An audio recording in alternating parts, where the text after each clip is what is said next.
Thank you so much. पहिल्या प्रथम आर्या वैदिक मेडिलाईन मध्ये मला बोलवलं आणि इथे काही चांगल्या गोष्टी शेअर करायची संधी दिली.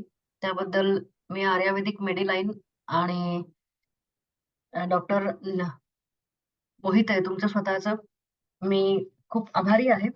आणि आज आपण इतिहास या गोष्टीबद्दल बोलणार आहोत. माझा आवाज येतोय ना क्लिअर?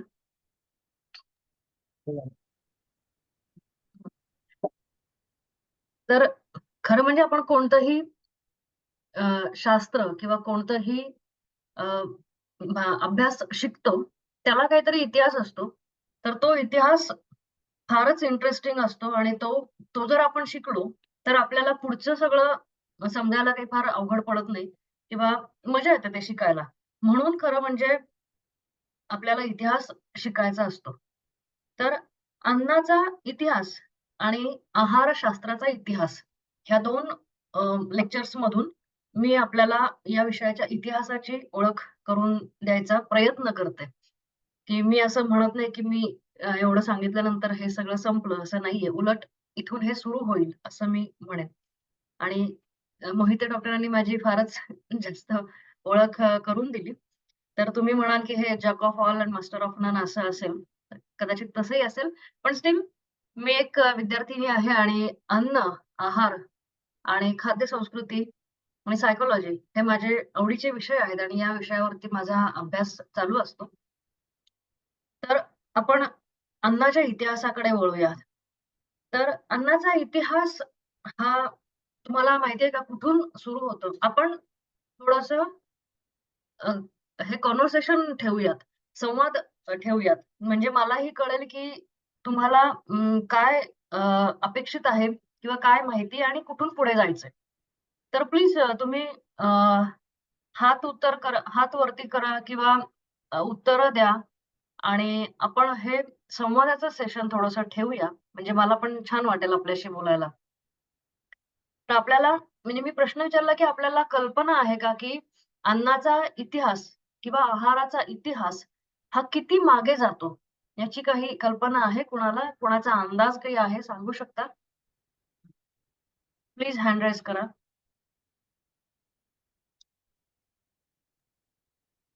अड्रेस करून बोलू शकता किंवा तुम्ही चॅटमध्ये टाका.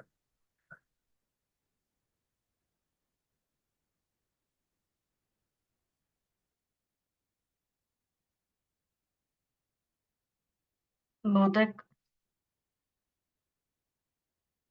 एक तर प्रश्न कळला नाहीये किंवा काहीतरी माहित प्रॉब्लेम नाही. दिसतोय, की माझा आवाज जात नाहीये. काही आहे का आवाज असं?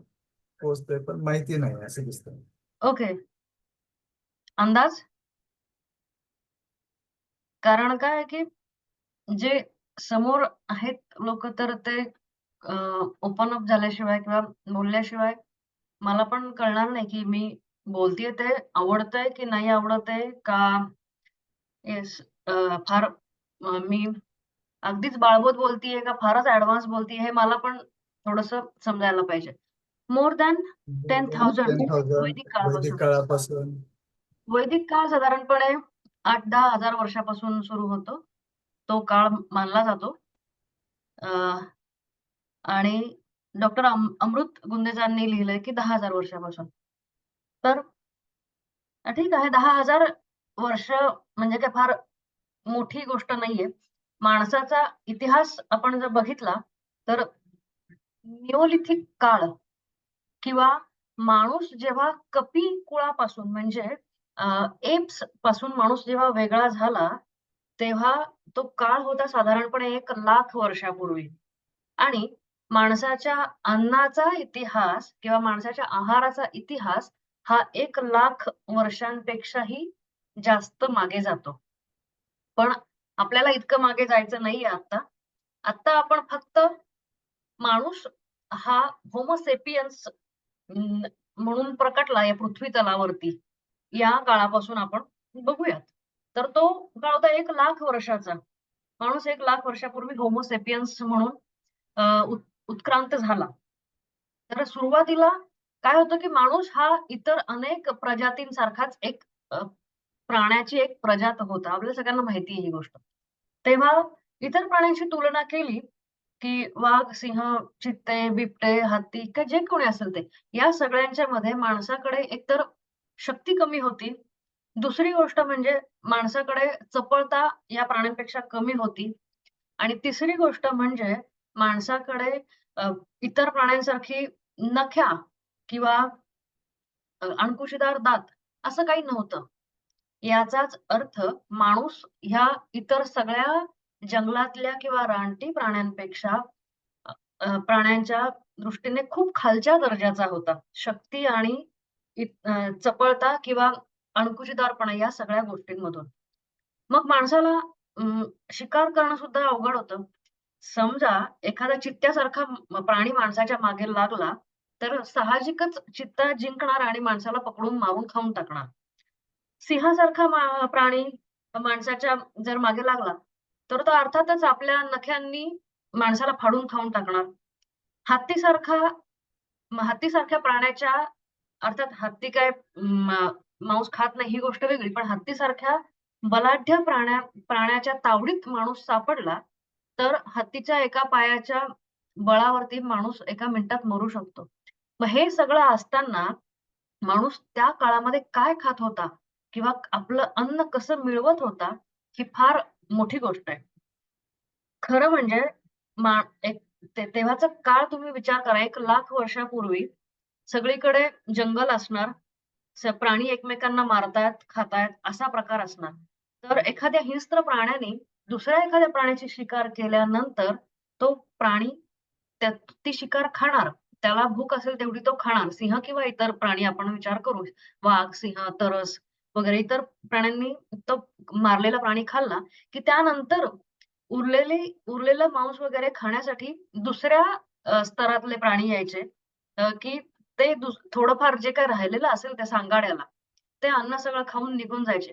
त्यानंतर तिसऱ्या स्तरातले म्हणजे माणसासारखे प्राणी त्याच्यानंतर यायचे आणि जे काही ते हाडांच्या सांगाड्याला जे काही मांस बारीक-सारीक थोडंसं तुकडे राहिलेले असतील ते खायचे. मग आता माणसाला यातून काय मिळत असणार? खरं म्हणजे काही नाही. मग माणसाने थोडासा विचार केला, थोडंसं आपले हातांची संवेदना जी आहे आपल्याकडे किंवा हातांचं कौशल्य आहे ते चालवलं आणि माणसानं चक्क मोठ्या प्राण्यांचे पोकळ हाडं फोडून आतला मगज खायला सुरुवात केली. आता तुम्ही सगळे डॉक्टर आहात, तुम्हाला माहिती आहे मोठी हाडं कशी असतात किंवा हाडांच्या आतमध्ये थोडासा भाग मऊ असतो आणि तो खाऊ शकतो. तर माणसाने हे डोकं चालवलं आणि तेव्हापासून माणसाला थोडंसं जास्त अन्न मिळायला लागलं. ही झाली गोष्ट शिकारीची. त्यानंतर हळू-हळू याच गोष्टीचा उपयोग माणसाला त्याची अ, श ऊर्जा भरून निघायला मदत झाली आणि त्यामुळे माणसाचा मेंदू आणखी जास्त काम करायला लागला आणि तीच गोष्ट माणसाच्या बौद्धिक प्रगतीसाठी कारणीभूत ठरली, असं एक थेरम आहे.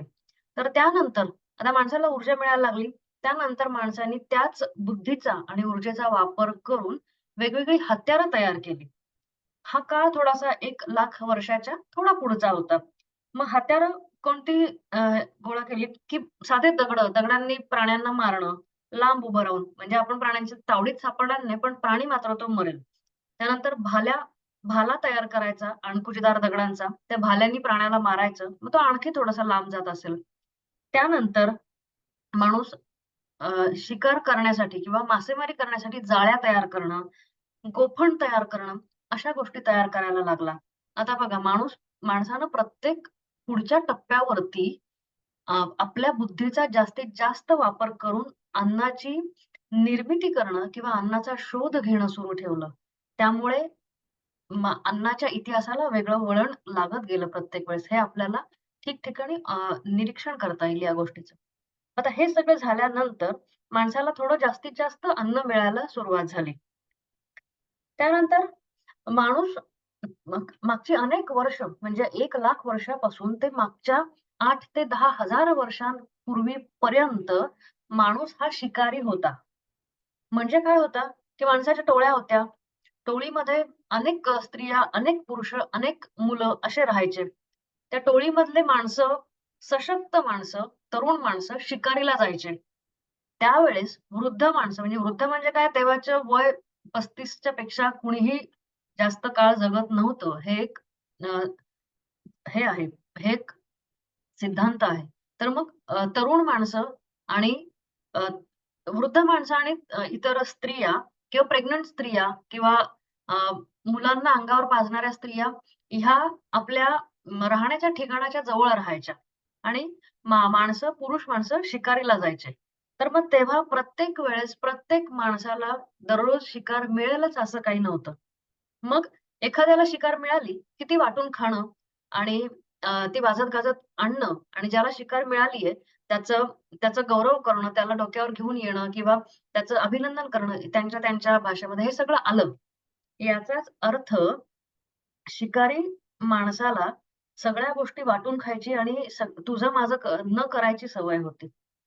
आणि शिकार ज्या व्यक्तीला, ज्या पुरुषाला शिकार मिळेल, त्या पुरुषाचा भाव अर्थातच त्यांच्या टोळीमध्ये खूप वाढायचा. या गोष्टींचा रेफरन्स पुढे येणार आहे. तो मी कसा येणार आहे हे मी सांगते. पण इतर वेळामध्ये जे बायका घर म्हणू शकत नाही आपण, वस्तीच्या ठिकाणी राहून अ, अन्नधान्य बारीक-सारीक गोळा करणं, तेव्हा शेती नव्हती. तेव्हा जे काही मिळेल, खाण्यायोग्य पदार्थ, खाण्यायोग्य वस्तू, फळं, मुळं, कंद जे काही मिळेल ते साठवण करून ठेवायच्या. त्याच्यामध्ये अगदी बारीक-सारीक शिंपल्यांमधले प्राणी, गोगलगाई किंवा बारीक छोटे-छोटे प्राणी किंवा आपले फळं किंवा असं काही पण असेल त्याच्यामध्ये. आणि जेव्हा शिकार मिळायची नाही, तेव्हा मात्र सगळ्या कुटुंबाची, सगळ्या टोळीची गुजराण ही बायकांनी केलेल्या अ, गोळा केलेल्या गोष्टींवरच व्हायची. हे फार मोठी लक्षात घेण्याची गोष्ट आहे. म्हणजे अ, त्या काळच्या माणसाचं जगणं हे मुख्यत्वे बायकांच्या गोळा करण्याच्या गोष्टीवर अवलंबून होतं. मग आता या सगळ्या गोष्टी गोळा करता बायकांची निरीक्षणाची शक्ती फार तीव्र झाली.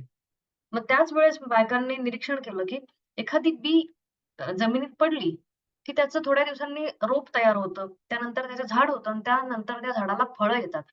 त्याचप्रमाणे एखादं धान्याचे दाणे पडले, तर थोड्या दिवसांनी तिथे आपण जेव्हा भटकून परत तिथे येऊ, तिथे त्याचे कणसं आलेले असतात त्या धान्याचे. हे बायकांनी निरीक्षण केलं. आपल्याला हा आपला फार मोठा गैरसमज असतो, की शिकारीचा शोध कदाचित पुरुषांनी लावलेला असेल. कारण आता आपण शेतकरी हा शब्द पुल्लिंगी अर्थाने घेतो. पण खरी गोष्ट अशी आहे, की शिकारीचा शोध हा बायकांनी लावला होता. तर गॅदरिंग करता म्हणजे वेचणी करता बायकांनी सॉरी शेतीचा शोध लावला. त्यातून त्यातून मग फर्टाईल क्रेसेंट म्हणजे मध्य पूर्वेतला काही भाग, भारतातला काही भाग आणि आणखीन युरोपातला थोडासा काही भाग. तुम्ही फर्टाईल क्रेसेंट ही गोष्ट जर Googleवरती टाकली, तर आपल्याला कळेल की फर्टाईल क्रेसेंट नावाचा भाग जगात कुठे होता. तर या फर्टाईल क्रेसेंटमध्ये शेतीची सुरुवात झाली. ही गोष्ट होती. त्यानंतर माणसानं काय करायला सुरुवात केली? शेतीची सुरुवात तर झाली. पण तरीही फक्त शेती ही काय आज सुरुवात झाली आणि उद्या तुम्ही ताबडतोब क्विंटल धान्य घ्यायला लागले असं काही झालं नाही. फक्त सुरुवात झाली होती ही. तर माणसाचे तरीही खाद्यपदार्थ आणि अखाद्य गोष्टी यांच्यावर प्रयोग करणं सुरू होतं.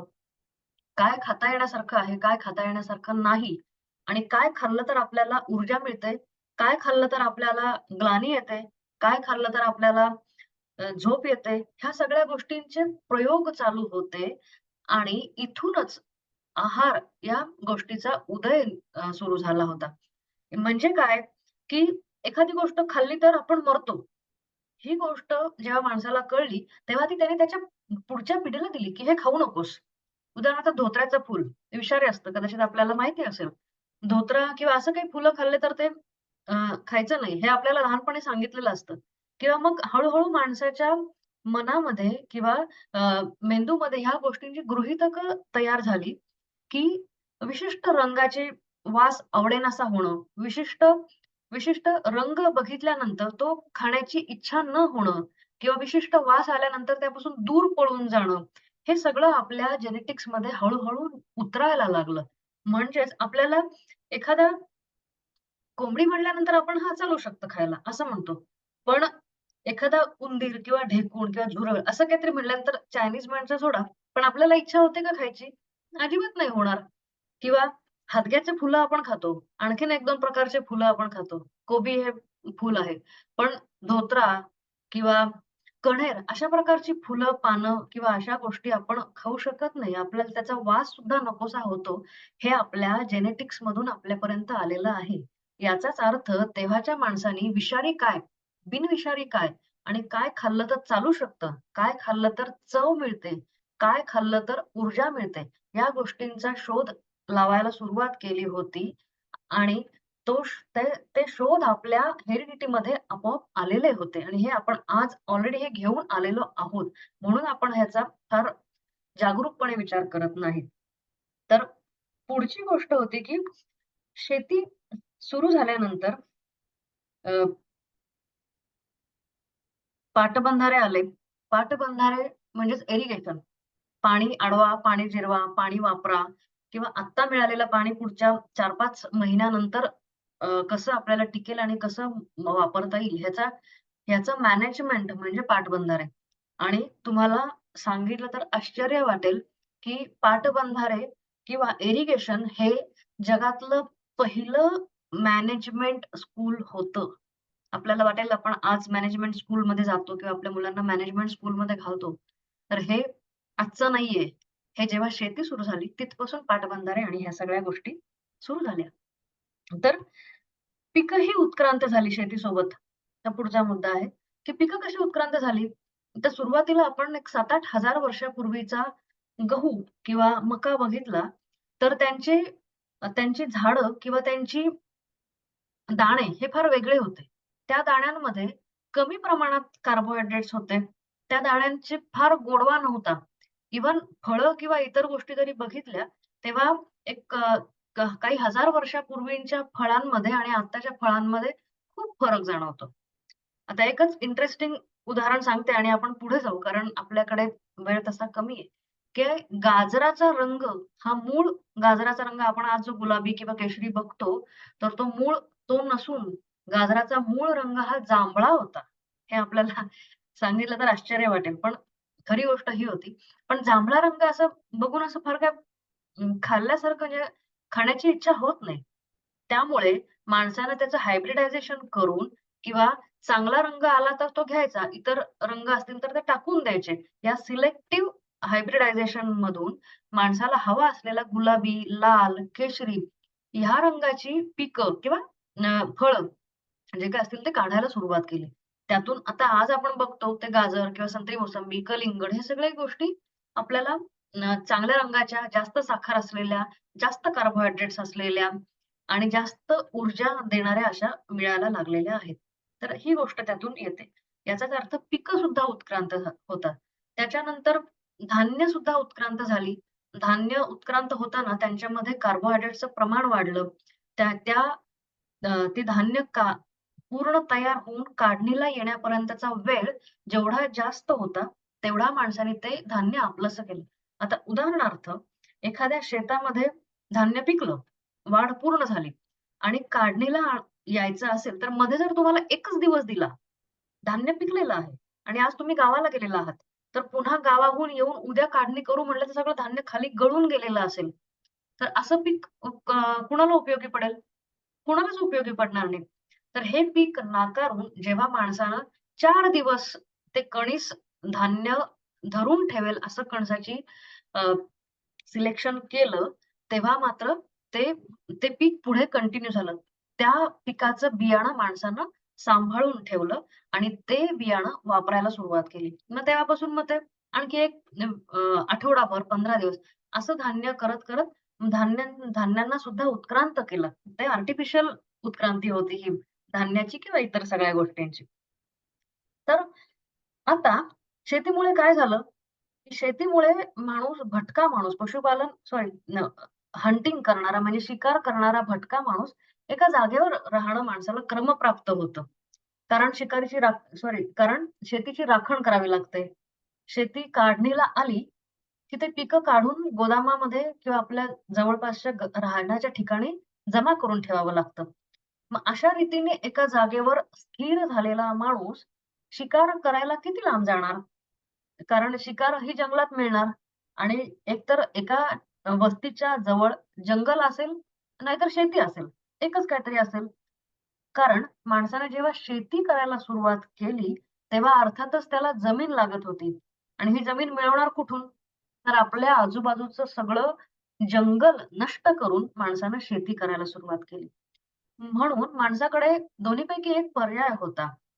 एकतर शिकारीला शिकारी म्हणूनच राहा आणि रानोमाळ, जंगलोजंगली फिरत राहा किंवा एका ठिकाणी स्थिर व्हा आणि शेती करा. तर माणसाने दुसरा पर्याय निवडला. पण तरीही माणसाला प्राणिज मांस खाणं हे कायमच गरजेचं होतं. हे आपण आता न्यूट्रिशनमध्ये पण शिकणार आहोत पुढे. पण या गरजेपोटी माणसानं पशुपालन सुरू केलं. तर पशुपालनामध्ये सगळ्यात पहिला पाळलेला पशु कोणता असावा? आपल्याला काही अंदाज आहे का? तुम्ही चॅट बॉक्समध्ये उत्तरं प्लीज द्या. मी पुढचा मुद्दा सांगते तोपर्यंत. तर माणसानं पशुपालन सुरुवात केली, त्याला आज 11,000 वर्ष झालेली आहेत. याचाच अर्थ शेतीच्याही थोडंसं अगोदर माणसानं पशुपालन करायला सुरुवात केली. तर म्हणजे असं नाही झालं, की एकाच वेळेस माणसानं शिकार सोडली आणि आणि शेती सुरू केली आणि त्यानंतर पशुपालन सुरू केलं, असं कुठेही झालं नाही. तर माणसानं काही ठिकाणी शेती सुरू केली, काही ठिकाणं पशुपालन सुरू केलं अगोदर. मग काही ठिकाणी शिकार सोडली, पण काही ठिकाणी शिकार ऑलरेडी होती. त्याच्यानंतर शेती आली किंवा काही अगोदर शेती होती, नंतर शिकार झाली. तरीही माणसानं शिकार करणं सोडलं नाही. असं सगळीकडे वेगवेगळ्या ठिकाणी झालं. उत्तर आलेले आहेत डॉग, हेन, शीप. तर हेन हे उत्तर चुकीचं आहे. डॉग हे उत्तर बरोबर आहे आणि शीप हे बऱ्यापैकी डॉगच्या नंतरच माणसानं शीप पाळायला सुरुवात केली. हे अगदी बरोबर आहे. माणसानं पशुपालनाच्या वेळेस कुत्रा पाळायला सगळ्यात सुरुवातीला सुरुवात केली. पण माणूस कुत्र्याचं मांस खात नाही. म्हणजे तेव्हा तरी कदाचित खात नसावा. माणूस तेव्हा कुत्र्याचा उपयोग हा आपल्यासोबत इतर प्राण्यांची शिकार करायला आणि आपल्यासोबत संरक्षण करायला आपलं यासाठी माणूस कुत्रा पाळत होता आणि आजही कुत्रा हा माणसाचा फार चांगला मित्र आहे. तर पशुपालनामध्ये खाण्यासाठी म्हणून प्राण्यांचा उपयोग जेव्हा केला जायला लागला, तेव्हा तो प्राणी होता मेंढी किंवा डुक्कर होतं खरं म्हणजे ते. ह्याचं कारणं 2-4 होते. कारण माणसानं अन्न खाऊन उरलेल्या गोष्टी डुक्कर खातं आणि अ, माणूस जिथे राहतो त्याच्या जवळपासच्या एरियामध्ये डुक्कर व्यवस्थित राहू शकतं आणि डुकराला फारसं काही वाढवण्यासाठी फार काही कष्ट किंवा फार काही आपल्या गोष्टीमधला वाटा द्यावा लागत नाही. तेव्हा पैसे वगैरे गोष्टी नव्हत्या कुणाला करायचं पालन करायचं असेल तर. पण डुक्कर पाळणं त्या मानाने सोपं होतं माणसाच्या त्या दृष्टीने सुद्धा. म्हणून डुक्कर पाळणं हे सुरुवात त्यांनी झाली होती. तर दुसरी गोष्ट अशी झाली पशुपालनाच्या अ, नंतर, की माणसाला या प्राण्यांचे खाण्याव्यतिरिक्त इतर उपयोग समजले. उदाहरणार्थ शेतीमध्ये काही उपयोग आहेत किंवा काही प्राण्यांचं दूध आपण वापरू शकतो, हे माणसाला समजत गेलं. मग त्यानंतर प्राण्यांची विभागणी व्हायला लागली. मग बैलाचा किंवा गाईचा वापर माणूस मारून खाण्यापेक्षा तिला शेतीमध्ये वापरायला लागला आणि गाईचं दूध वापरायला लागला. घोड्या घोड्याचं मांस खाण्यापेक्षा घोड्यावरून आपण दूर अंतर कापू शकतो हे लक्षात आलं. त्यामुळे घोड्यावरून चालणं सुरू झालं. बाहेर दूर गावी, दूर प्रांतामध्ये जाणं सुरू झालं. गाढव ओझी वाहून नेतं हे कळल्यानंतर गाढवाचा उपयोग ओझी वाहण्यासाठी झाला. तिथून पशुपालनाचा उपयोग झाला आणि पशुपालनाच्या नंतर दुग्धजन्य पदार्थांचा इतिहास सुरू होतो. हे फार इंटरेस्टिंग आहे. खरं म्हणजे मला खूप घाई होती हे सगळं सांगायला. त्या 1,00,000 वर्षापूर्वीपासून आजपर्यंतचा इतिहास आपल्याला कव्हर करायचा आहे. म्हणून मी कदाचित उड्या मारत चालली आहे का, की काय असं वाटेल. तुम्हाला काही शंका असल्या, काही कळलं नाही तर जरूर विचारा. मी उत्तर नक्कीच द्यायचा प्रयत्न करेन. पण आता मात्र आपल्याला थोडं वेगात जायची गरज आहे. तर हळू-हळू अनेक गोष्टींचं तंत्रज्ञान सुद्धा निर्माण व्हायला लागलं. आतापर्यंत आपण बघितलं, की माणसानं शिकार करायला सुरुवात केली. प्राण्यांच्या मदतीनं जमीन नांगरणं, काढणी, पेरणी, उफणणी हे सगळ्या गोष्टी शेतीमध्ये लागतात. मग त्यासाठी माणूस काय सगळ्या गोष्टी हाताने करू शकत नाही. त्यासाठी बारीक-सारीक तंत्रज्ञानं यायला लागली. त्यानंतर दूध काढायचं, अ, मग दूध टिकवायचं कशात, ठेवायचं कशात, हे सगळं करण्यासाठी भांडी किंवा गोष्टी अनेक अनेक गोष्टी यायला लागल्या. मग हळू-हळू तंत्रज्ञान सुद्धा निर्माण व्हायला लागलं. ते अर्थातच आपल्यापेक्षा फार म्हणजे फार प्रिमिटिव्ह तंत्रज्ञान होतं. त्यामुळे गोष्ट काय होते, की अन्नाचा इतिहास ही गोष्ट म्हणजे माणसाची प्रयोगशीलता आणि माणसाची चिकाटी या सगळ्या गोष्टींचा इतिहास आहे. म्हणून आपण जेव्हा अन्नाचा इतिहास सांगायला किंवा अभ्यासाला सुरुवात करतो, तर तो म्हणजे आपलाच संपूर्ण मानवजातीचा इतिहास अभ्यास करण्यासारखं आहे. हे इतकं मोठं आणि इतकं विस्तारित स्वरूपाचा हा विषय आहे. इतका लहान नाहीये हा विषय. तर गोष्ट अशी झाली, की शिकार सोडून माणसाने जेव्हा शेती सुरू केली, तेव्हा काही गोष्टी माणसाच्या नियंत्रणात आल्या. उदाहरणार्थ, कधी शिकार मिळाली नाही तर माणसाला उपाशी राहावं लागायचं किंवा जे काही अ, आपापल्या बायकांनी जमा करून ठेवलेल्या गोष्टी आहेत. तर अर्थात आपापल्या म्हणणं हा शब्द पण इथे चुकीचा आहे. ते मी सांगेल कसं, की जे काही बायकांनी जमा करून ठेवलेल्या गोष्टी आहेत, त्यावर गुजराण करावी लागायची. त्यामुळे माणूस हा एक प्रकारे परावलंबी होता त्या काळात. दिवस उजाडला की उठायचं, रात्र झाली की एका जागेवर बसून राहायचं, नाहीतर झोपून घ्यायचं. असा दिनक्रम साधारणपणे होता. काहीही कोणतीही गोष्ट माणूस अ, स्वयंपूर्ण नव्हता कोणत्याही गोष्टीच्या बाबतीत. माणूस पूर्णपणे परावलंबी होता. पण जेव्हा शेती आली, तेव्हा माणूस धान्य आजचं नाही, तर उद्याचं, पुढच्या पूर्ण महिन्याचं किंवा पुढच्या वर्षभराचं धान्य कधी-कधी माणूस साठवून ठेवू शकायला लागला. त्यातून माणसाच्या प्रगतीनं पुढचं पाऊल टाकलं. याचाच अर्थ अन्नधान्याची उपलब्धता झाली. अन्नाची उपलब्धता झाली म्हणजे आपली येणारी पुढची पिढी ही जगणार आहे यावर शिक्कामोर्तब झालं. ही गोष्ट फार महत्वाची आहे. लक्षात घ्या, की जेव्हा अन्नाची उपलब्धता असेल तरच पुढची पिढी निर्माण करण्यात काहीतरी अर्थ असतो. हे त्या काळच्या माणसाला सुद्धा समजत होतं आणि माणसालाच नव्हे तर निसर्गाला पण समजत होतं. ह्याचं एक फार चांगलं उदाहरण देता येतं. एक अभ्यास झाला मध्यंतरी. अर्थात हा खूप वेगळा विषय आहे, की ज्या बायका कुपोषित असतात म्हणजे अ, फर्टाईल एजमध्ये असूनही ज्या बायका फारच कुपोषित असतात, ज्यांचं वजन फार कमी असतं, त्यांना पाळीच येत नाही आणि पाळी आली नाही, की त्या बायका अर्थातच प्रजनन करू शकत नाहीत. याचाच अर्थ निसर्गानं त्यांच्या शरीरामध्ये अशी योजना केली, की तू आधी स्वतःला तर पोषण कर, त्याच्यानंतर तू गर्भात तुझ्या बाळाला वाढवू शकशील. त्या बाळाला जन्म दिल्यानंतर तू त्या बाळाला स्तन्य देऊ शकशील. हे निसर्गाने केलेली योजना होती.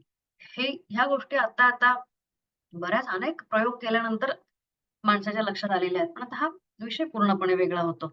अर्थात त्या विषयावर बोलायला मला फार आवडेल. तर गोष्ट अशी झाली, की शेती सुरू झाल्यानंतर लोकसंख्या वाढायला सुरुवात झाली. लोकसंख्या वाढली म्हणजे लोकवस्ती निर्माण झाली. लोकवस्ती निर्माण झाल्यानंतर हळू-हळू लोकवस्तींची गावं, शहरं आणि देश निर्माण झाले. लक्षात घ्या, ही फार मोठी गोष्ट आहे. आणि हे सगळं अन्नाच्या उपलब्धतेमुळे झालेल्या गोष्टी आहेत, की गावं निर्माण होणं, देश निर्माण होणं, वाड्या, वस्त्या निर्माण होणं. त्यामुळे आणि आपल्याला वाटेल, की हे सरसकट एका लिनिअर कंडिशनमध्ये झालं. पण तसं कधीही झालं नाही. माणसाचा इतिहास हा कधीही लिनिअर फॅशनमध्ये उदयाला आला नाही किंवा विकसित पावला नाही. जसं-जसं लोकवस्ती वाढायला लागली, तसतशी देवाण-घेवाण वाढायला लागली. त्यातून व्यापार वाढायला लागला. अर्थात व्यापार वाढायला लागला त्यामुळे युद्ध झाली आणि युद्ध झाली, माणसाची लोकसंख्या वाढली आणि त्यातून नवीन जगाचा शोध घेण्याची उर्मी माणसाच्या मनात निर्माण झाली. आता या सगळ्या गोष्टी फार पुढच्या आहेत.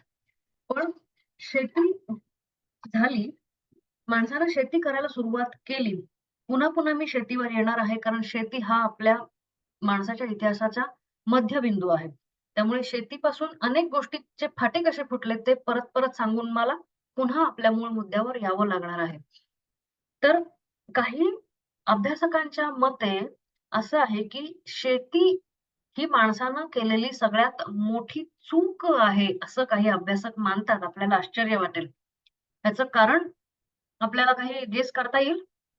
माणसानं शेतीचा शोध लावला, ही माणसाच्या इतिहासातली सगळ्यात मोठी चूक होती. असं का बरं म्हटलं असावं? प्लीज मेसेज करा किंवा कोणी बोलून सांगितलं तरी चालेल.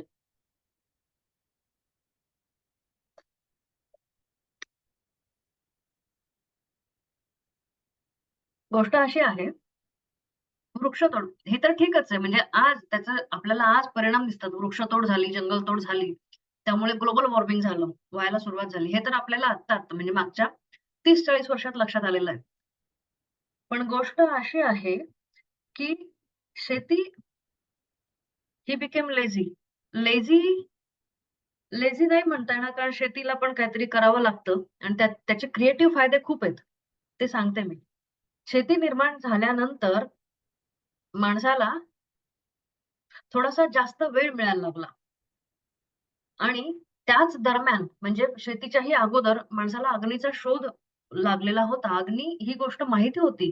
पण अग्नीचा वापर माणूस साधारणपणे 10,000 वर्षापूर्वी पासून करायला लागला आणि अग्नीचा वापर करणं, अग्नीची माहिती असणं आणि अग्नीचा वापर करून अन्न शिजवणं या 3 वेगवेगळ्या गोष्टी आहेत. हे लक्षात घ्या. अग्नी आहे. अग्नी नावाची काहीतरी गोष्ट आहे हे माहिती असणं. त्यानंतर अग्नीचा वापर करता येणं आणि अग्नीपासून अग्नीचा वापर करून काहीतरी अन्न शिजवणं ह्या 3 वेगवेगळ्या गोष्टी आहेत. तर शेती सुरुवात झाल्यानंतर साधारणपणे त्याच काळामध्ये माणसाला अग्नीचा पण वापर कसा करावा याचा शोध लागला. तर त्यामुळे काय झालं, की माणसाचा वेळ वाचायला लागला. हे आता म्हटलं, की ह्युमन बिकम लेझी त्याच्यावरून मला हे सुचलंय. त्याच्यामुळे मी आता सांगते, की माणूस आळशी का नाही झाला? याचं कारण थोडासा वेळ मिळायला लागल्यानंतर माणसानं गुहांमध्ये चित्र काढायला सुरुवात केली. माणसानं भाषांची निर्मिती केली. माणसानं कलांची निर्मिती केली. माणसानं संस्कृतींची निर्मिती केली. ह्या सगळ्या इतक्या मोठ्या क्रिएटिव्ह गोष्टी ज्या इतर प्राण्यांच्या बाबतीत झाल्या नाहीत, त्या माणसाच्या बाबतीत झाल्या. याचं कारण माणूस हा मुळात सृजनशील प्राणी आहे.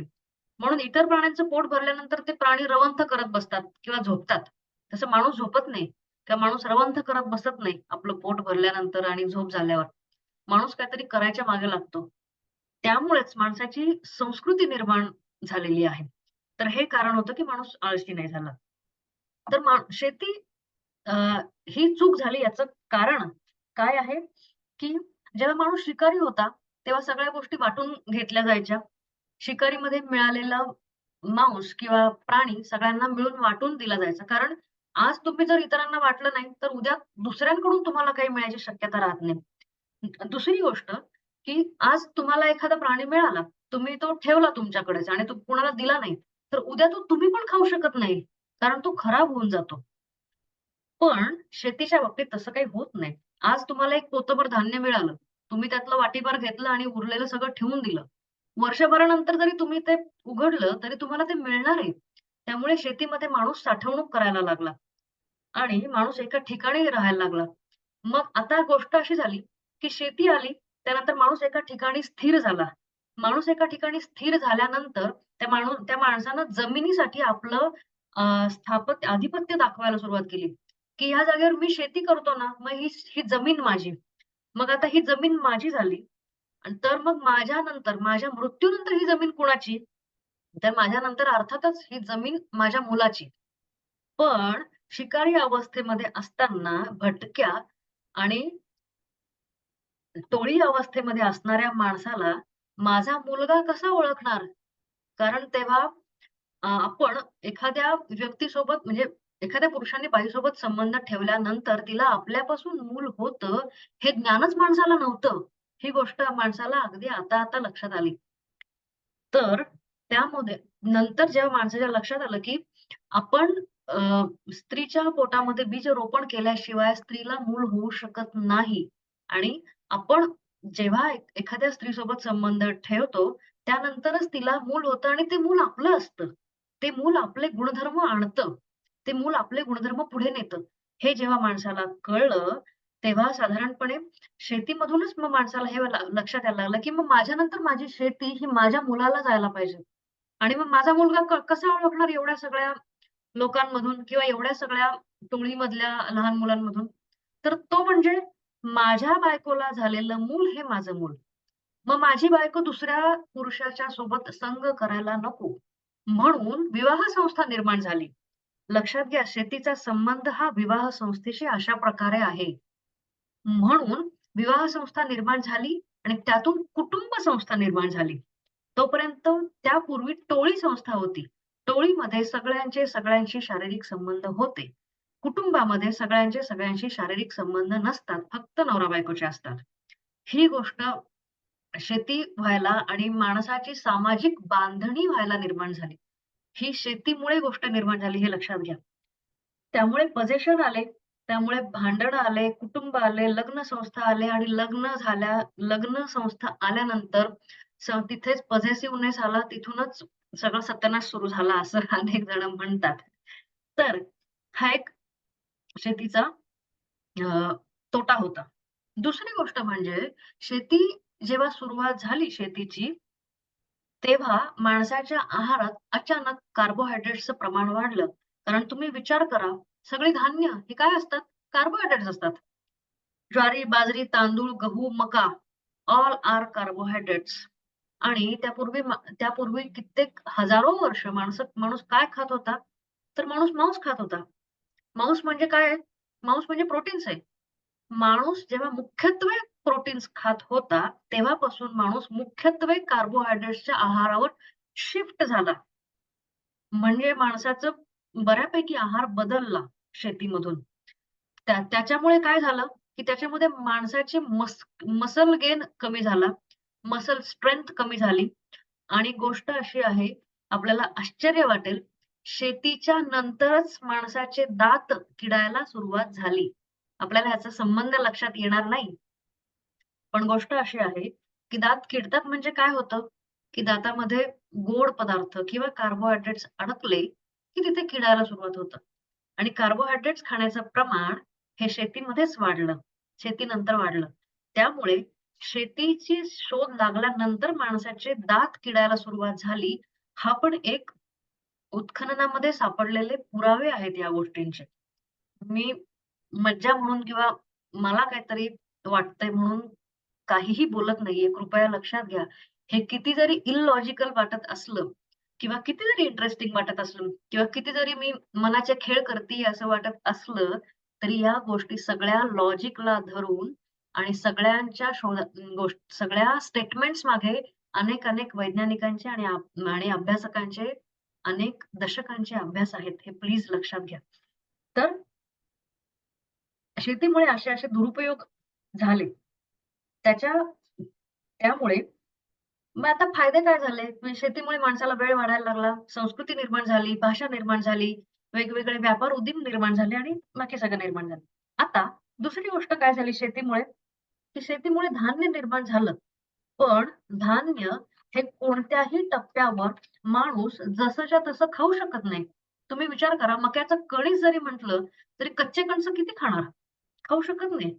त्यासाठी माणसाला अग्नीचा वापर करणं गरजेचं होतं आणि अग्नीचा वापर हा अन्न भाजण्यासाठी किंवा शिजवण्यासाठी करता येणं, हा शोध माणसाला लागला. ही फार मोठी गोष्ट होती माणसाच्या इतिहासातली. माणसाच्याच नाही तर मानववंशशास्त्राच्या इतिहासाची फार मोठी गोष्ट होती. याचं कारण हा शोध इनफॅक्ट अपघाताने लागला असं अनेक जण म्हणतात, की माणूस अग्नीचा वापर स्वतःच्या सुरुवातीला संरक्षणासाठी करत होता, की हिंस्त्र प्राणी अग्नीच्या जवळ येत नाहीत हे त्याला माहीत होतं. मग रात्रीच्या वेळी आपल्या गुहेच्या बाहेर अ, अग्नी पेटवून ठेवायचा आणि मग आपण शांतपणे आतमध्ये झोपू शकतो. असं माणसाच्या लक्षात आल्यानंतर जेव्हा एखादं लहानसं प्राण्याचं पिल्लू किंवा आणखीन काहीतरी मांस अ, अग्नीमध्ये पडलं आणि ते भाजलं गेलं. त्यानंतर माणसानं ते खाल्लं, तेव्हा माणसाच्या असं लक्षात आलं असावं, की हे जास्त चांगलं लागतंय भाजलेलं. आणि भाजण्याचा दुसरा एक परिणाम असा झाला, की ज्या गोष्टी अखाद्य होत्या भाजण्यापूर्वी, की जे मांस कडक होतं, वातड होतं, दातांनी चावण्यासारखं, तुटण्यासारखं नव्हतं, ते भाजल्यामुळे जास्त पॅलाटेबल किंवा च्युएबल झालं, जास्त चावण्यायोग्य झालं आणि त्यामुळे ते जास्त पचनायोग्य झालं. याचाच अर्थ अग्नीचा तिसरा उपयोग म्हणजे जेवढा फूड पोर्शन तुम्ही कच्चा असताना खाऊ शकता, त्याच्यापेक्षा कितीतरी जास्त फूड पोर्शन तुम्ही ती गोष्ट भाजल्यानंतर किंवा शिजवल्यानंतर खाऊ शकत होता. याचा अर्थ अन्नाची अवेलेबिलिटी परत एकदा वाढली. शेतीच्या वापरानंतर वाढली आणि अग्नीच्या वापरानंतर सुद्धा पुन्हा एकदा अन्नाची अवेलेबिलिटी वाढली. ही एक गोष्ट अग्नीच्या वापरातून झाली. पण अग्नीचा वापर हा डायरेक्ट नुसतं भाजण्यासाठी करणं यावर काही लिमिटेशन्स होते. आणि नुसतं प्रत्येक गोष्ट नुसती भाजणार कशी? बरं आपल्याकडे पसाभर धान्य आहे. तर ते असं आगीत फेकून दिलं तर ते भाजलं जाईल का जळून जाईल? ही गोष्ट होती. अर्थात एखादी गोष्ट भाजणं आणि त्या अग्नीत डायरेक्ट उष्णतेवर पडल्यामुळे ती जळून जाणं यातला फरक माणसाच्या लक्षात यायला लागला होता, की जळालेली गोष्ट खाऊ शकत नाही. पण भाजलेली गोष्ट मात्र खाऊ शकतो. मग हे होण्यासाठी कशाची गरज होती? अर्थात हे होण्यासाठी भांड्यांची गरज होती. तर भांडी ही आणखी एक माणसाच्या अन्नाच्या इतिहासातली फार महत्वाचा शोध होता. भांडी ही गोष्ट. तर माणसाने डायरेक्ट आपल्या आजच्यासारखी स्टीलची भांडी तयार करायला सुरुवात केली का? तर नाही. तर माणसाने सुरुवातीला जमिनीमध्ये खड्डे खणले. त्यामध्ये मांसाचे तुकडे, धान्याची कणसं वगैरे असं सगळं टाकायचं आणि त्या खड्ड्याच्या आजूबाजूनी आणि वरून विस्तव ठेवायचा. असं करून धान्य भाजायला किंवा धान्य उकडायला सुरुवात केली. त्यात पाणी टाकायचं आणि मग उकडायला सुरुवात केली. त्यानंतर आणखी एक माणसाने गोष्टी केल्या, की पोकळ भोपळे असतात किंवा बांबू पोकळ असतो. तर बांबूचा एक भाग मातीनी बंद करायचा. दुसऱ्या भागामध्ये वरून काहीतरी मांस किंवा कणसाचे दाणे किंवा जे काही असेल ते, ते टाकायचं आणि मग तो बांबू उष्णतेवर धरून फिरवायचा. मग त्या बांबूमध्ये ते अन्न शिजलं जायचं. किंवा तिसरं नैसर्गिक भांडं असं होतं, की प्राण्यांचं यकृत किंवा स्टमक ज्याला आपण म्हणतो तर ते स्टमकमध्ये आपल्याला माहिती आहे, की स्टमकमध्ये एक 2.5-3 लिटर धान्य नाही, वस्तू मावू शकतात. तर मग स्टमकमध्ये इतर प्राण्यांचं मांस भरायचं आणि ते स्टमक उष्णतेवरती असं अडकवायचं. बिरबलाच्या खिचडीसारखं. तर मग ते खालून ते खालच्या उष्णतेमुळे किंवा अग्नीमुळे ते शिजतं आणि मग माणूस ते खाऊ शकत होता. अशा गोष्टींचा वापर माणसानं सुरुवातीचे कंटेनर्स म्हणून केलाय. आपण त्यांना भांडी अजूनही भांडी म्हणू शकत नाही. त्याला कंटेनर्स म्हणतो आपण. तर मग त्यानंतरच्या काळामध्ये माणसानं मातीची भांडी किंवा फ्लॅट दगडं किंवा नारळाच्या करवंट्या अशा नैसर्गिक गोष्टींचा वापर भांड्यांसारखा करायला सुरुवात केली किंवा प्राण्यांची खोलगट हाडं अशा गोष्टींचा वापर भांडी म्हणून करायला सुरुवात केली. तर ह्या गोष्टी पण फार अन्नाच्या इतिहासामध्ये या गोष्टी फार महत्त्वाच्या होत्या. तर त्यानंतर गोष्ट अशी झाली, की आता मागच्या अनेक वर्षांमध्ये, मागच्या एक 4-5 वर्ष पुढे माणूस आला आता. शेतीची सुरुवात झाली, देश आले, व्यापार उदीम आले, राज्य आल्या, राजधान्या आल्या, सगळं आलं. मग अन्नाचा शोध हा फक्त रॉ धान्य खाण्यापासून, धान्यांपासून किंवा त्या वस्तूंपासून काही पदार्थ बनवण्यापर्यंत आला.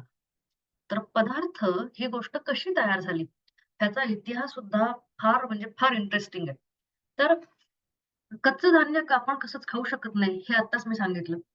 मग धान्य कसं खाणार? तर धान्य दळून खाणार.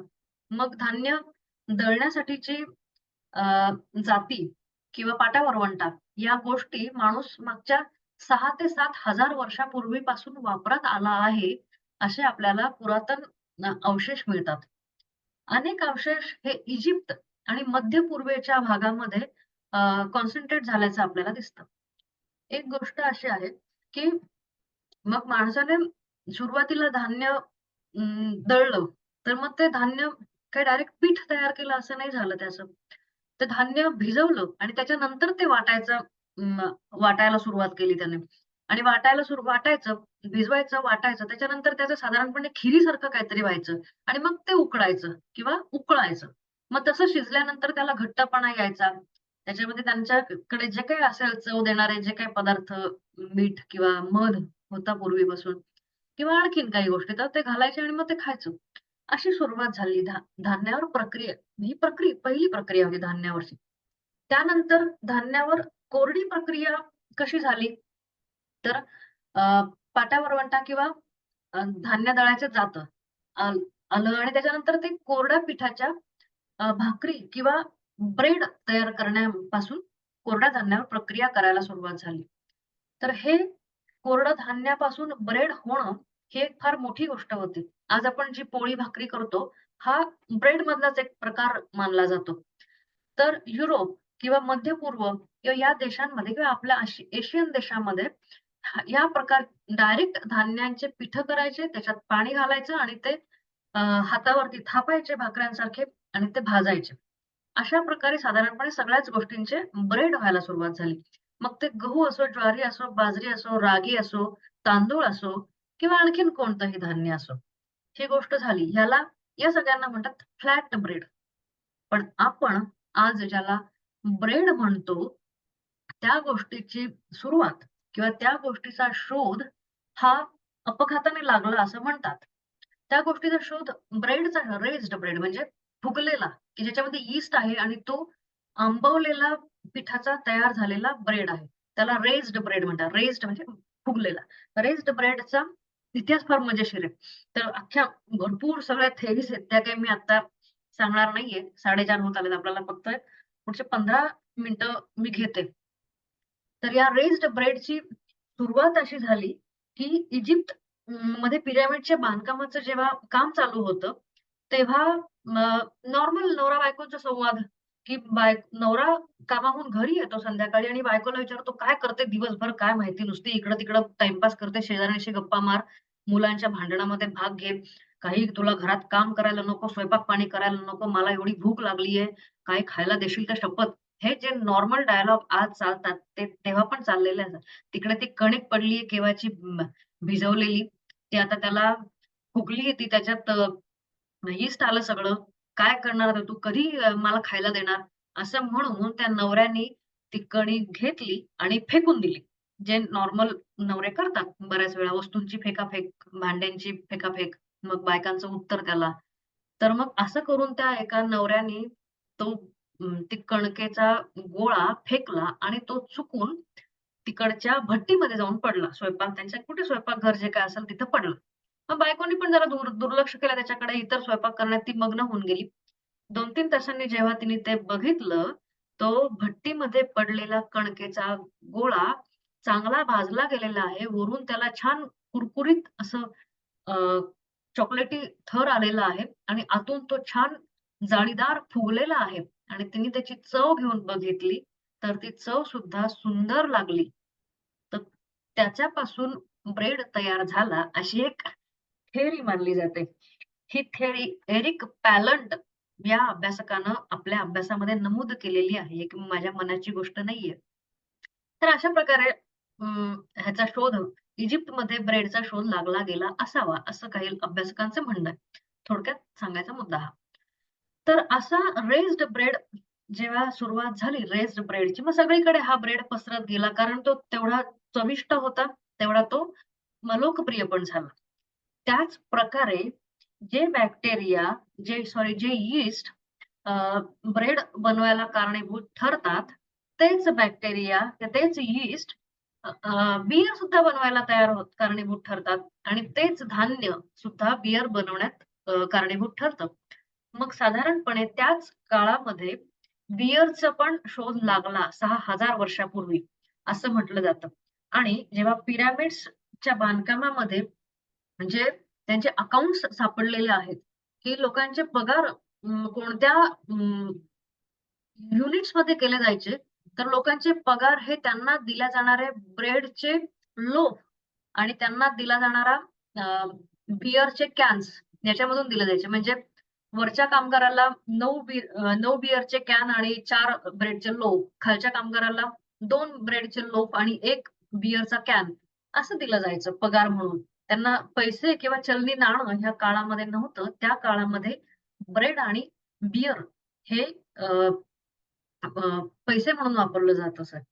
तर हा झाला ब्रेडचा इतिहास. मग तिथून ब्रेड कसा सगळीकडे पसरला, त्याच्यामध्ये पण सुपर फाईननेस आला, त्याच्यामध्ये पण नंतरच्या काळामध्ये भेसळ झाली, त्याच्यामध्ये पण औद्योगिक क्रांती हे सगळं आलं. मग आता मध्य युगाच्या काळानंतर कॉलोनायझेशनच्या काळाला सुरुवात झाली. आता घाई होतीये मला मान्य आहे, पण पर्याय नाही आपल्याकडे. पण कॉलोनायझेशनला सुरुवात झाली. त्याचं मूळ कारण हे युरोपियनांचा थोडासा ग्रीडीनेस असं होतं. एशियन कंट्रीजमध्ये म्हणजे आशियाई देशांमध्ये अनेक मसाल्यांचं उत्पादन खूप चांगल्या प्रकारे होत होतं आणि मसाल्यांमुळे सगळ्या अन्नाला चव येत होती आणि चव मिळणं किंवा आपलं खाल्ल्यानंतर आपलं समाधान होणं ही एक फार मोठी गोष्ट आहे. या चवींच्या शोधासाठी किंवा मसाले मिळण्यासाठी इतर युरोपियन कंट्रीजनी आपल्याकडे राज्य केलं किंवा आपल्यावर बळजबरी केली. आपल्याकडचा धान्य, माल धान्य नाही मसाल्यांचे पदार्थ तिकडे न्यायचा प्रयत्न केला. हे सगळं कॉलोनायझेशनचा वसाहतवादाचा इतिहास आपल्याला माहिती आहे. त्यानंतर इतर देशांमधून त्यांनी अ, गुलामगिरीची सुरुवात केली. आफ्रिकेतले लोकं ऑस्ट्रेलिया किंवा इतर ब्राझील सारख्या देशांमध्ये घेऊन जायचे. तिथे ऊस पिकवायचा, तिथे साखर तयार करायची आणि ती साखर युरोपियन देशामध्ये घेऊन विकायची किंवा आपल्याकडचे मसाले अरब कंट्रीमधून तिकडे यायचे आणि विकायचे. हे सगळं व्यापार उदीम आणि ह्या सगळ्या पॉलिटिक्सला इथून मध्ययुगातून सुरुवात झाली.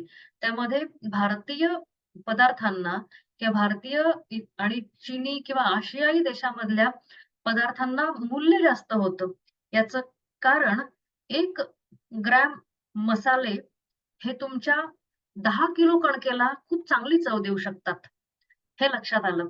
मसाले टिकू शकतात. इतर अन्नधान्य त्या मानाने टिकू शकत नाहीत. हे दुसरं कारण होतं त्याचं. आणि आपल्याला एक गंमत सांगते. आपल्याला आज वाटतं, की काय एवढं मसाल्यांना भाव. पण एक गोष्ट सांगते, की एक काळ असा होता, की एखाद्या माणसाच्या घराचं भाडं हे 4 मिरे म्हणजे 4 मिऱ्यांची दाणे इतकं एखाद्या माणसाचं घराचं भाडं निघेल इतकं त्या मिऱ्यांना किंवा लवंगांना किंवा दालचिनीला किंमत होती. त्यामुळे मसाले हे इतिहासामधले खूप मोठी गोष्ट आहे. मसाल्यांचा इतिहास हा जरूर वाचा. या सगळ्या गोष्टीनंतर अनेक देशांनी लढाया केल्या, युद्ध झाले, देश स्वतंत्र झाले. त्यानंतर 18व्या, 17व्या, 18व्या, 19व्या काळामध्ये शतकामध्ये औद्योगिकरण झालं. वस्तूंचे मशीन्सचे शोध लागले. वस्तू विनिमय सोपा झाला, प्रवास सोपा झाला. या सगळ्यामध्ये अ, इकडचं अन्नधान्य तिकडं जाणं, आयात-निर्यात सोपी झाली. त्यामध्ये आपल्याला आपल्यासारख्या देशांमध्ये जे जे अ, अन्नधान्य किंवा जे पदार्थ आपले नाहीयेत मुळात, ते आपल्या सगळ्यांना उपलब्ध व्हायला लागले. त्यामुळे सगळ्यांना सगळं उपलब्ध होणं आणि भरपूर प्रमाणात उपलब्ध होणं ही एक फार मोठी क्रांती ठरली. थोडेसे नंतरच्या काळामध्ये हरित क्रांती झाली. आपल्याला माहिती आहे गेल्या एक 60-70 वर्षाच्या काळातल्या ह्या गोष्टी आहेत आता. मग श्वेत क्रांती झाली. तर या सगळ्यांचा इतिहास सुद्धा रंजक आहे. पण आपल्याकडे फारसा वेळ कमी आहे.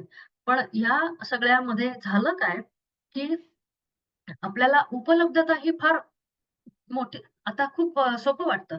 पण आपल्या आई-वडील किंवा आजी-आजोबांना जर विचारून बघितलं, तर तेव्हा रेशनवर धान्य मिळायचं. कमी प्रमाणात मिळायचं. घरात जेवढी माणसं तेवढ्या त्याच्यामागे प्रत्येकामागे 2 किलो, 3 किलो इतकंच धान्य मिळत होतं. तर हरितक्रांती, श्वेतक्रांती, दळणवळण, पॅकेजिंगची साधनं आणि या सगळ्यामुळे टेक्नॉलॉजीमुळे आपल्याला शुद्ध अन्नपदार्थ, शुद्ध धान्य, शुद्ध स्वरूपात दूध, औषधं आणि आणि मेडिकलचे प्रगती या सगळ्यामुळे माणसाचं आयुर्मान वाढलं आणि आयुर्मान वाढल्यामुळे नंतर इतर मोठ्या वयामध्ये होणारे आजार, डायबिटीज, कॅन्सर वगैरे या सगळ्यांचं प्रमाण हार्टचे आजार, विकार या सगळ्यांचं प्रमाण वाढलं आणि त्यानंतर पुन्हा एकदा यांची उत्तरं आहारशास्त्रामधून मिळतायत का, हे बघायला माणसाचा शोध सुरू झाला. त्यामुळे जिथे अन्नाचा इतिहास आपण सांगून थांबतो, तिथून आहारशास्त्राचा इतिहास सुरू करायला हरकत नाही असं मला वाटतं. खरं म्हणजे आहारशास्त्राचा इतिहास पुन्हा मध्ययुगापासूनच सुरू होतो. ते मी परवाच्या ह्याच्यात कसं ते सांगेन, टेक्निकल टर्म्स आणि हे सगळं सांगेन. पण इथं गोष्ट अशी होती, की उपलब्धतेमुळे अतिशय जास्त प्रमाणातल्या उपलब्धतेमुळे असं होतं, की आज जगातले फक्त 10% लोकं योग्य वजनाचे आणि योग्य प्रमाणामध्ये त्यांच्या शरीरात सगळे व्हिटॅमिन्स, प्रोटीन्स सगळं असण्याचे प्रमाण फक्त 5 ते 10% आहेत. इतर अनेक लोक जगातले बहुतांश लोक एकतर ओव्हरवेटकडे जाणारे आहेत किंवा इतर आफ्रिकन कंट्री किंवा इतर सगळे लोकं हे अंडरवेट किंवा कुपोषित या गटामध्ये मोडणारे आहेत. आपल्याला आश्चर्य वाटेल पण आजही भारतातल्या 80% बायकांमध्ये हिमोग्लोबिनचं प्रमाण हे कमी असतं. त्यामुळेच आपल्याकडे प्रीमॅच्युअर डिलिव्हरी किंवा डिलिव्हरीमध्ये भरपूर प्रमाणात रक्तस्राव होणं किंवा इतर गोष्टींमुळे हिमोग्लोबिनचे इतर दुष्परिणाम होणं अशा गोष्टी दिसतात. त्यामुळे एकीकडे आज एवढी सगळी उपलब्धता आहे. आपण एवढ्या सगळ्या खस्ता खाऊन आज 21व्या शतकात आलेलो आहोत. आपलं भरपूर विज्ञान तंत्रज्ञान सगळं वाढलेलं आहे. पण तरीही आहे रे आणि नाही रे ही दरी मात्र आज खूप मोठ्या प्रमाणात वाढत चाललेली आहे आणि त्यावर उत्तर हे आपल्याला आहारशास्त्रातून शोधायचं आहे. त्यासाठी आहारशास्त्राचा इतिहास आपण पुढच्या भागात बघूच. पण तत्पूर्वी अन्नाचा हा इतिहास एवढा मोठा आहे आणि आपण हा एवढा मोठा पल्ला पार करून आपल्या पूर्वजांच्या मार्फत आपल्या गुणसूत्रांमध्ये हे सगळं घेऊन आलेलो आहोत. त्यामुळे हे सांगणं आज गरजेचं वाटलं म्हणून मी आज इथे बोलले आणि मला बोलवलं आणि व्यक्त होण्याची संधी दिली याबद्दल खूप खूप धन्यवाद.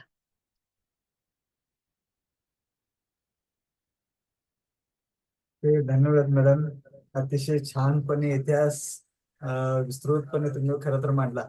वेळेची मर्यादा असल्यामुळे काही संक्षिप्त संक्षिप्त स्वरूपात का असं आपण 1,00,000 वर्ष तुम्ही मागे घेऊन गेला आणि जसं म्हणतात की गरजी शोधाची जननी तशा पद्धतीनं मानवाला त्या त्या वेळेला काही अपघाताने शोध लागले असतील, काही गरजेतून शोध लागत गेले असतील आणि आहार कशा पद्धतीने किंवा अन्न आहाराच्या बाबतीत पुढचा भाग पण अन्नाच्या कसा शोध लागत गेला तो टप्प्याटप्प्यानं अगदी रंजकपणे तुम्ही आमच्या समोर मांडला.